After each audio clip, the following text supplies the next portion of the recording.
भटाइयाबाद की रिहायशी खातून का तहफ़्फ़ुज़ फराहम करने का मुतालबा। पसंद की शादी के बाद जान को खतरात का दावा। रिपोर्ट इमरान शेख।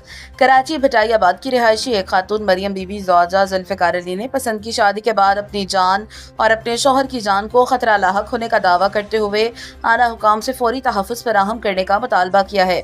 खातून ने एहतजाज रिकॉर्ड करवाते हुए कहा कि उन्होंने चंद माह कबल अपनी मर्जी से शादी की, जिस पर इनके वालिदैन राजी हैं, ताहम इनके बाज़ रिश्तेदार इस शादी से खुश नहीं हैं, जबकि इनके खिलाफ झूठे मुकदमात भी दर्ज कराए जा रहे हैं।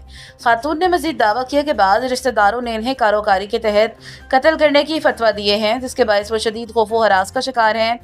उन्होंने बताया कि वो इस वक्त 3 माह की हामला है, लिहाजा इनकी और इनके होने वाले बच्चे की जान को भी खतरा लाहक है।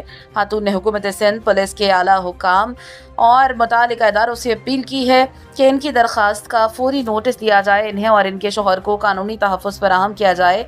धमकियाँ देने वाले अफराद के खिलाफ कानून के मुताबिक कार्रवाई की जाए और इनके खिलाफ दर्ज मुबैना झूठे मुकदमात की गैर जानिबदाराना तहकीकात कराई जाएँ।